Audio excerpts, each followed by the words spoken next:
Umenielewa? Naelezea kwamba tuvue utu wa kale, tuvae utu mpya. Kwa kitu kipya obviously kwamba kinaheshimika. Umenielewa? Wewe hapa Lukman, si ndio? Wewe anaitwa Lukman. Unaonaje kama ningechukua mkaa hata kama ni vumbi na hapo hivi na siku kwa. Yaani nimepaka tu kwenye lami hapo hivi sasa hivi. Sawa. Alafu na yaani nakwambia hata kama leo mtakatifu kama amejaa mpaka hapo. Shangaa ameshuka mpaka hapo. Kwa nini? Kwa sababu nimechafua. Umenielewa? Nimechafua vazi lako ambao liko safi. Kama doa jeusi likiwa hapa, hata kule nyuma kule utaliona, kwa sababu ni kitu kipya. Kwa amesema tufanye upya roho ya nia zetu, tufanye upya. Maana mtoto wa Mungu lazima ufanye upya maisha yako, tabia zako, mwenendo wako, kusema kwako, kuongea kwako, hata kula kwako, kila kitu. Jamani, anaongea kila wakati, tufanye upya. Unielewa?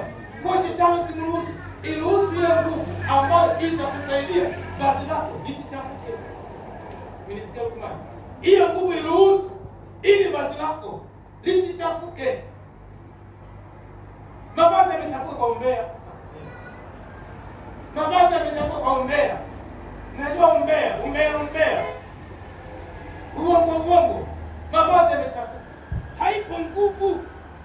Kama ingekuwepo nguvu, ungemwambia huyu anakwambia. Unanisikia? Sasa hivi niko nasikia. Nenda rafiki yako. Huyu nani jina lake? Maisha. Umesikia? Sasa Maisha nakutana na Simon. Alafu namwambia, Simon, nimemsikia nani mzee wa kanisa. Masikia wangu mwenyewe nimemsikia. Amesema wewe bwana wewe uko hivi na ile. Wewe sasa mwambie hivi, asikilize. Na namba yako. Sawa. Mwambie na namba yake iko hapo. Ngoja nimpigie. Utasikia Maisha sema asina usikwambie jambo rafiki yangu. Mwambie ndio, sinaambia nampigia simu saa hizi. Nampigia simu. Sisi tumevaa viumbe vipya. Sisi tumevalishwa ule upya, ipo nguvu ndani yetu. Kwa mimi nampigia simu saa hizi. Nasikia kwa wewe jamaa. Siku nyingine gani? Sasa hivi nampigia simu.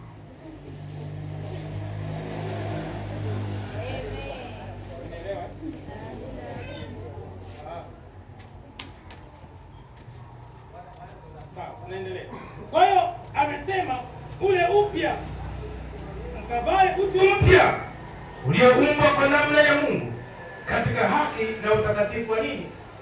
Utakatifu wa kweli.